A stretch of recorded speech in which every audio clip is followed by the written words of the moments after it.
Невероятно активные создания, которые овладели искусством рыбалки и лучше других приспособились к суровым зимам.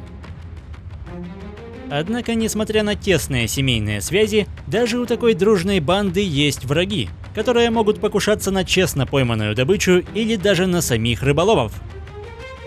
Привет, друзья! Вы на канале Время с пользой, и герои сегодняшнего выпуска – канадские выдры.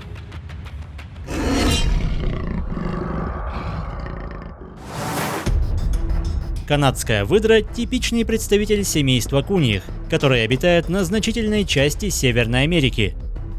При длине тела в среднем до 1 метра животные могут весить свыше 10 килограмм. Выдры – идеальные пловцы, и все в их организме буквально создано для подводной охоты. Обтекаемое тело, перепончатые лапы и массивный гибкий хвост позволяют набирать скорость до 10 км в час, что превращает хищника в настоящую торпеду. А развитые легкие, водоотталкивающий мех и особые клапаны на ушах и ноздрях помогают оставаться под водой до 8 минут, чего хватает, чтобы исследовать дно в поисках моллюсков или устраивать погони за проворными рыбами. Особенно успешна охота на мелководье, где есть шанс поймать гигантскую форель, за которой даже в тесном ручье приходится изрядно погоняться. Схватить такую добычу лишь половина успеха, ведь чтобы удержать сильную рыбу, нужно иметь запас терпения и выносливости. К тому же сильное течение многократно усложняет задачу. Однако прицельный укус в голову становится самым эффективным способом рыбалки. С наступлением холодов выдры не теряют в активности. Они по-прежнему успешно извлекают на сушу весомые трофеи. Когда температура воды падает, рыба становится менее подвижна, что позволяет охотиться еще более эффективно. Неважное зрение в подводной рыбалке с лихвой компенсирует чувствительные усы, улавливающие движения оказавшихся поблизости животных.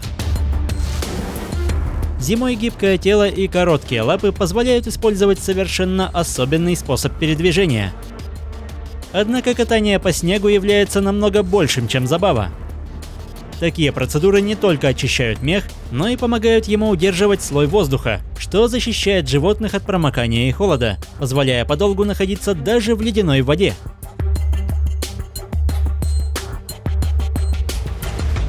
В холодное время года выдры исправно борются с замерзанием водоемов, ведь проделанные лунки становятся не только спасением от хищников, но и обеспечивают доступ к основному источнику пищи.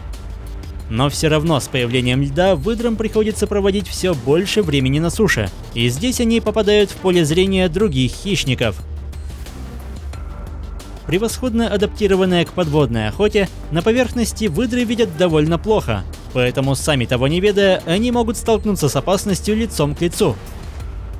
И одним из главных противников становится койот. Это очень хитрый и находчивый хищник, который предпочитает охотиться на грызунов. Но в тяжелые времена он находит себе компанию, что позволяет выбирать куда более крупную добычу. И выдры, как детеныши, так и взрослые, в числе мишеней. При скорости до 60 км в час койот может настигнуть такую цель в считанные секунды. Но рассчитывать на легкий обед не приходится, ведь застигнутая врасплох выдра может постоять за себя. Более опытная мать отвлекает внимание врага, но охотников становится слишком много, поэтому нужно спасаться бегством. Особое строение тела позволяет быть выдре ловкой и гибкой не только под водой, поэтому даже уступая в скорости, она не дает застать себя врасплох. Словно поддаваясь противникам, выдра усыпляет их бдительность, чтобы с новой силой броситься к убежищу. Плотная шкура дает устойчивость к острым зубам врагов, и серия укусов совместно с перебежками позволяют ей уйти невредимой. Выдры – заботливые родители, поэтому при встрече с одиночкой мать бросается на обидчика, пытаясь увести его подальше от убежища. У выдры мощные челюсти и острые зубы, поэтому в открытом противостоянии у койота не так много шансов. Если не получается поймать выдру, то койот не упустит шанс хотя бы утащить ее добычу. Чтобы не оставить противнику даже надежды, рыболов прячет свой трофей под толщей льда и снега, но он вряд ли догадывается о превосходном слухе врага, который отчетливо слышит каждое движение под собой. Однако койот может лишь догадываться о точном положении добычи, но он не привык отступать от поставленной цели, поэтому прыжок за прыжком хищник приближается к заветному тайнику. Такой гигантский трофей точно стоил потраченных усилий. Выдры живут небольшими семейными группами, поэтому находящиеся в большинстве, они не слишком боятся одинокого хищника и активно пытаются прогнать его со своих владений. Как и всем представителям семейства куньих, бесстрашие этим созданием точно не занимать. Они самоотверженно пытаются защитить друг друга от налетчика, который не оставляет попыток поживиться за чужой счет. Но когда выдры застигнуты врасплох, добыча все же может быть похищена. При этом встреча 1 на 1 имеет шансы обернуться атакой. Поймав момент, койот хватает выдру за хвост и пытается вытащить ее из убежища. В таком положении у его цели нет шансов обороняться, но оказалось, что это была лишь очередная попытка поживиться чужим трофеем. Зимой внимание выдры может привлечь иноземная цель. Даже такая крупная, как этот лебедь, но для молодого хищника это лишь проявление любопытства. Койоты не единственные враги выдры. Белоголовый орлан – большой любитель рыбы.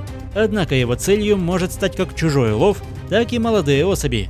Хотя молниеносная реакция позволяет не только скрыться, но и захватить с собой пищу.